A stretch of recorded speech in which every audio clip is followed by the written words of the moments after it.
Cette vidéo a été réalisée en partenariat avec le créateur de site web Zairo. Plus d'informations dans la vidéo et en description.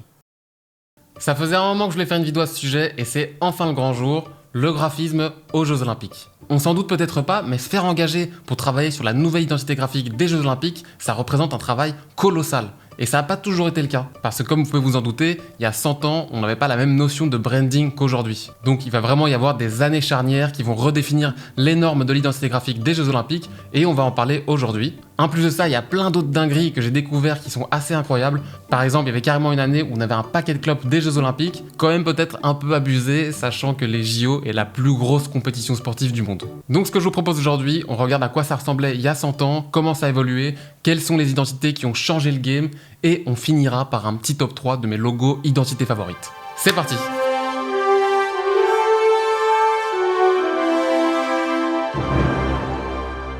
Dans cette vidéo, on va surtout se concentrer sur les Jeux Olympiques modernes qui ont commencé en 1896 à Athènes, après la rénovation des Jeux Olympiques. Mais avant ça, laissez-moi vous parler du partenaire de cette vidéo, le créateur de site web Zairo. On m'a souvent posé la question et j'ai toujours répondu qu'avoir un site web en plus de ces réseaux était super important. D'une part pour avoir une image plus professionnelle aux yeux de vos clients et d'une autre, vous ne serez pas limité quant à la présentation de votre portfolio. Du coup, Zairo est parfait pour ça parce que vous allez pouvoir créer votre site web très facilement grâce à un système de glisser-déposer. Tout est visuel, vous n'avez pas besoin de coder et en plus de ça, vous allez avoir accès à une centaine de thèmes et templates. Donc vous pouvez vraiment partir sur une base et vous n'allez pas devoir créer tout de A à Z. Je vous avais parlé de créer votre portfolio, mais vous n'êtes évidemment pas limité à ça. Vous allez pouvoir créer ce que vous voulez, le site web de votre restaurant, votre blog et votre propre boutique en ligne. En plus de ça, il y a un système avec une intelligence artificielle qui va vous permettre de créer le site web de vos rêves. Vous avez une offre de 30 jours satisfaits ou remboursés et je vous ai mis en description un petit lien avec des super promos. La promo s'active automatiquement quand vous cliquez sur le lien dans la description ou alors utilisez le code BALO pour avoir des énormes remises. Un énorme merci à Zairo d'avoir sponsorisé la vidéo. Toutes les informations sont dans la description. Revenons-en à notre première identité organisée en 1896 à Athènes. Déjà, on a une emblème qui va représenter l'événement, une sorte de blason, et c'est totalement l'ancêtre du logo. Et on a également quelques petites couleurs qui ont été choisies pour représenter l'événement, ou encore une affiche mais qui est considérée comme non officielle. Elle a été utilisée par le Comité national olympique dans leur rapport, mais elle n'est pas considérée comme officielle. D'ailleurs, on va devoir attendre 1912, soit 16 ans plus tard pour en avoir une. Bon, et niveau promotion, voilà, sur l'affiche, c'est une autre époque, c'est une autre époque. Bon, évidemment, il y a plein de petites symboliques dans l'illustration, ça je dis pas. Et en vrai, c'est quand même très beau, mais c'est évidemment super étonnant quand on compare ça à ce qu'on fait aujourd'hui. Et pour terminer avec cette identité, je mets ça vraiment entre guillemets parce que je sais pas vraiment si c'est le bon terme en fait. On a également des petits timbres qui ont été créés pour l'occasion. Et on a aussi évidemment les tickets de l'événement qui ont été créés dans un style très grec. Et c'est à peu près tout. Voilà, on a déjà fait le tour, mais je trouvais ça super intéressant de remonter à la toute première édition pour voir de quoi on partait. Je vous propose qu'on fasse un petit bond dans le temps et on arrive en 1912 à Stockholm en Suède. Une édition relativement importante vu que comme je viens de vous le dire, on va avoir pour la première fois un poster officiel qui va être traduit en 16 langues et qui va du coup permettre de faire la promotion de l'événement partout dans le monde. Je vous rappelle quand même qu'on est dans une période où la télé n'existe pas encore, du coup avoir des posters pour faire la promo c'est super important. Et niveau identité, on a de plus en plus d'éléments. Bon, on a toujours une emblème qui va représenter l'événement et surtout, on va avoir des illustrations qui vont être dessinées pour représenter chacun des sports. Regardez-moi comme elles sont magnifiques ces illustrations, avec ce petit cadre en pointillé. On sent qu'on réfléchit de plus en plus et qu'il y a une réelle envie de faire évoluer les éditions. « 1913 ». Pas d'édition des JO, vu qu'on est seulement une année après l'édition de Stockholm. Du coup, vous allez me dire, mais qu'est-ce qu'on fout là alors? Eh bien, difficile de parler des JO sans parler du logo des JO, les anneaux olympiques. C'est marrant parce que de nos jours, ça ne nous viendrait pas du tout à l'esprit de créer un événement ou une marque sans créer le logo. Eux, ils se sont dit en 1896, let's go, on recrée les Jeux Olympiques, mais il n'y a pas de logo. Ce qui, encore une fois, quand on remet les choses en contexte dans leur époque, est tout à fait normal. Mais donc 1913, on a le tout premier logo des Jeux Olympiques qui a été designé par Pierre de Coubertin. Et d'ailleurs, si vous ne le saviez pas, les 5 anneaux vont représenter les 5 continents et les 6 couleurs vont représenter les couleurs qu'on peut retrouver dans tous les drapeaux du monde. Je dis 6 parce qu'en fait le blanc qui est en arrière-plan est aussi considéré comme une couleur. Du coup je suis en train de me dire, en fait utiliser le logo des Jeux Olympiques sans le fond blanc, c'est pas hyper correct. Mais bon, là c'est vraiment pour faire chier, mais à la base il a été pensé comme ça. En fait ce logo il devient une vraie emblème internationale, quelque part un peu le logo de la planète Terre. Après voilà, rien à dire en plus sur ce logo, il a été légèrement modifié, tweaké au fil des années, mais globalement c'est resté le même logo avec la même symbolique. Mais du coup trop cool, 1913, on a enfin un logo pour les Jeux Olympiques, trop hâte de l'utiliser, et 1914, la guerre mondiale commence. La prochaine édition des JO qui devait être organisée en 1916 à Berlin est évidemment annulée. Ça commence bien ce nouveau branding. Par contre, on reprend de plus belle en 1920 et pas n'importe où, on reprend à Anvers en Belgique. Et c'est donc cette année-là que, pour la toute première fois de l'histoire, les anneaux olympiques vont être associés à un symbole graphique. Ouais, on n'appelait pas ça logo, on appelait ça symbole graphique. Toujours une sorte de blason avec 2 drapeaux, le drapeau de la Belgique et le drapeau de Anvers qui sont en train de se croiser. Il y a ce beau poster qui a été designé pour l'occasion, qu'on va retrouver également en photo de couverture des programmes et qui va être imprimé dans des centaines de milliers d'exemplaires, traduit en 16 langues, etc. Et là, ainsi de suite, au fil des éditions, il y aura toujours un peu plus d'éléments, ça sera de plus en plus moderne, mais rien de révolutionnaire.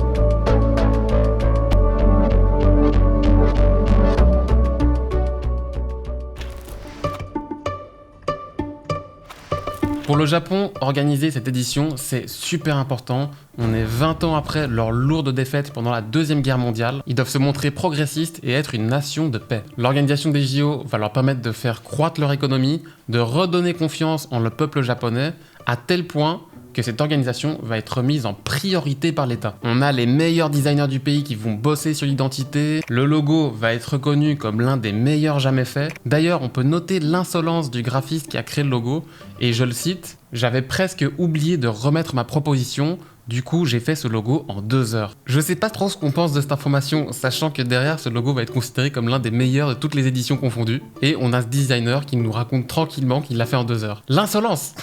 Pour la toute première fois, on va avoir une charte graphique avec l'utilisation d'une typographie principale et surtout la naissance des pictogrammes minimalistes. Les Japonais, ils ont bien compris que tous les étrangers qui vont venir dans le pays, ils vont pas apprendre le japonais pour comprendre ce qui se passe. Du coup, ils se sont dit, on va créer des pictogrammes et le style minimaliste qu'ils vont donner à leurs pictogrammes va s'imposer comme étant le style que toutes les prochaines éditions vont utiliser. On va avoir des pictogrammes pour les sports, mais pas que. On va aussi avoir des pictos signalétiques qui vont nous indiquer par exemple l'infirmerie, le bureau de police, les toilettes, enfin toutes les structures qu'on peut retrouver sur le site des JO. Ça va être un langage universel qui va passer par le symbole, on va pas devoir lire, tout va être visuel. Pour la toute première fois également, on va retrouver de la photographie sur les affiches. Chacun des sports va être représenté par une couleur, ce qui va être beaucoup plus facile pour pouvoir les dissocier et s'organiser. Petit à petit, on commence vraiment à changer la façon de concevoir les identités. Franchement, ça va mettre une énorme pression pour les prochains à organiser la compétition. Bon, avant de clôturer pour Tokyo, je pouvais pas non plus passer à côté de cette dinguerie. On a plus de 250 compagnies qui vont sponsoriser l'événement, et surtout, on a l'industrie du tabac qui va s'immiscer là-dedans, ce qui fait qu'on va se retrouver avec un paquet de clopes qui va être créé pour l'occasion, qui va générer à elle seule plus d'1 million de dollars. Ça me tue de rire parce qu'on est dans la compétition sportive la plus populaire du monde et on a un petit paquet de clopes qui a été créé pour l'occasion.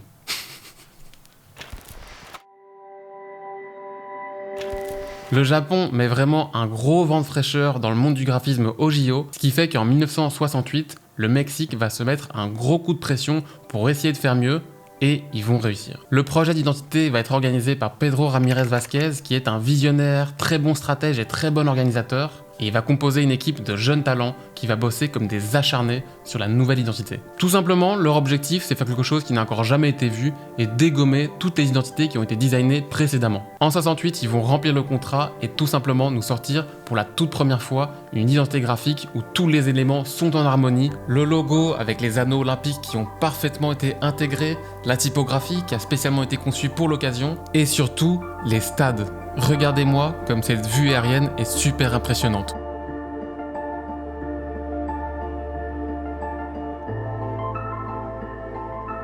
On va pouvoir reconnaître leur identité graphique sans même forcément voir le logo. Et c'est ça la force d'une vraie bonne identité graphique selon moi, c'est quand on peut reconnaître la marque sans même forcément voir son logo. Par exemple, je vous montre ceci. Je pense que pour la plupart, vous voyez cette couleur, vous voyez cette ligne, vous savez directement qu'il s'agit de Coca-Cola. Et ben ça va être pareil pour Mexico. On n'est pas obligé de voir son logo pour capter que c'est l'identité des JO68. Pour la première fois, la compétition avait un look. On est aussi dans les années 60, donc il va y avoir une grosse inspiration de l'art optique, d'où l'utilisation de ce jeu de lignes qui va être appelé radiation de lignes. Et ces lignes, elles partent vraiment du logo de base avec le 68, qui est le point de départ de l'identité. Et c'est ça qui est fort avec le logo 68, c'est que les anneaux sont totalement intégrés au logo. Ils n'ont pas juste été droppés en dessous ou au-dessus, ils font vraiment partie entière du logo. C'est un petit couple quoi. Et ce jeu de lignes, on va vraiment le retrouver partout. Dans les stades, chacun d'eux aura un jeu de lignes avec des couleurs différentes. On a aussi des vêtements qui ont été designés spécialement pour l'occasion. Aussi la typographie, comme je l'ai déjà dit précédemment, qui va être utilisée sur tous les endroits où il y aura des choses écrites. Par exemple ici les tickets. Et un corps plein de merchandising avec des montres, etc. etc. Mexico 68 va vraiment marquer un tournant dans l'histoire des Jeux Olympiques et d'ailleurs toutes les prochaines éditions vont se baser sur ce que eux ils ont fait pour créer leur propre identité. Ils vont vraiment redéfinir les normes. Je sais pas combien de fois j'ai dit le mot logo, identité graphique et Jeux Olympiques dans cette vidéo, mais ça doit être énorme. Après ça, à chaque fois, on va essayer de créer une identité unique à l'édition. Et franchement, on pourrait parler de ça pendant 2 heures encore. Il y a tellement de choses à dire. C'est super riche et c'est une énorme source d'inspiration en tant que graphiste. Qu'on aime ou pas certaines identités, il faut pas oublier que ça représente un travail colossal. Parce qu'aujourd'hui, créer une identité graphique pour les JO, c'est quoi? C'est créer un logo, une typographie, choisir des couleurs, créer un motif, des posters, des pictogrammes. Ah oui, et aussi créer une mascotte. Il n'y en a pas toujours eu, la première officielle est apparue en 1972 à Munich, mais j'ai jamais été un grand fan des mascottes. Je trouve ça même creepy par moments. Designer les médailles aussi, ça je n'ai pas trop parlé, mais évidemment chaque édition a un peu ses propres médailles. Et en plus d'année en année on évolue, donc on a aussi maintenant du motion design, de la 3D, ce genre de choses. Enfin il y a tellement de trucs à faire, c'est énorme quoi. On part sur un travail qui va prendre plusieurs années à une équipe, et ça se résume jamais juste au logo.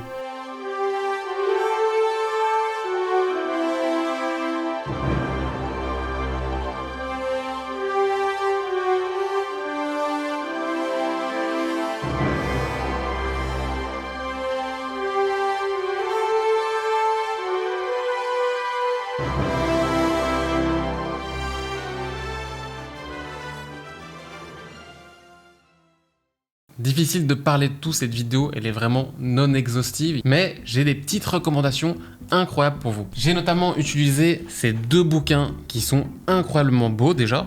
Regardez-moi ce coffret comme il est magnifique. En gros, c'est 2 énormes briques qui comprennent toutes les identités graphiques depuis 1896 à aujourd'hui. Le taf qui a été fait sur ces 2 bouquins, il est juste incroyable. Il y a je sais pas combien de centaines de pages dans chacun des livres, et tout le travail de recherche qui a été fait pour ces bouquins, il est énorme. Ça s'appelle Olympic Games de Design, et vous pouvez vraiment foncer les yeux fermés. Et sinon, il y a une petite série que vous pouvez retrouver sur le site web officiel des Jeux Olympiques. Ça s'appelle Olympic Games Design Focus. Et en gros, ils reprennent plein d'éditions qui ont marqué un petit peu l'histoire des identités. Et c'est une sorte de mini documentaire de 4-5 minutes qui va tout vous expliquer. C'est super intéressant, très bien produit, très bien réalisé. Je ne peux que vous recommander.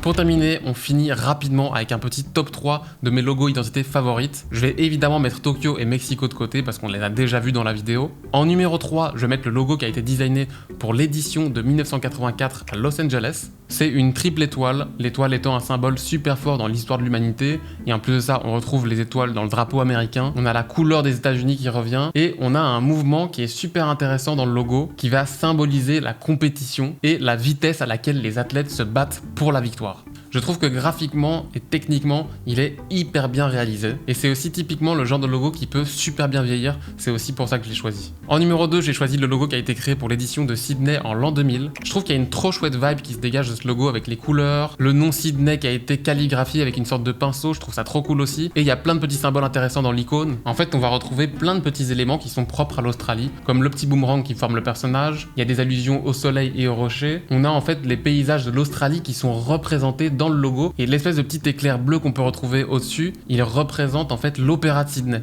Enfin du coup, il y a plein de petits éléments comme ça qui font penser à l'Australie, mais qui en même temps représentent un personnage. J'aime bien en fait cette double lecture. Et j'aime bien aussi le petit style imparfait qu'il y a dans l'illustration. On n'est pas sur un truc hyper propre, hyper léché comme on peut voir habituellement. C'est comme si le logo avait été fait de façon un peu spontanée. Et pour finir, je mets en numéro 1 le logo qui a été fait par Montréal en 1976. Il est super simple et pourtant super efficace. On est sur un logo qui est vraiment malin. Encore une fois, on a les anneaux olympiques qui font partie entière du logo. C'est aussi pour ça que je l'ai choisi. On a un M qui est posé sur les anneaux, du coup pour Montréal. Et ça va également représenter le podium. Donc on a vraiment 3 lectures dans ce logo. On a les anneaux olympiques, on a le M pour Montréal et on a un petit podium. Je trouve qu'il est trop cool, simple et hyper efficace. Bravo à eux. Voilà les amis, j'espère vraiment que cette vidéo vous a plu autant que j'ai pris du plaisir à l'écrire. J'ai trouvé ça vraiment passionnant, mais comme je vous l'ai dit, il y a plein de trucs que je n'ai pas abordés, mais je vous recommande vraiment d'aller voir les petites recommandations que je vous ai données. Encore un énorme merci à Zyro d'avoir été partenaire sur cette vidéo. Je vous rappelle que toutes les informations sont dans la description, avec mon petit lien pour avoir une énorme remise ou alors en utilisant le code BALLO. Donnez-moi vos avis dans les commentaires, n'hésitez pas à vous abonner à la chaîne si ce n'est pas encore fait, et moi je vous dis à très bientôt dans une prochaine vidéo. Ciao!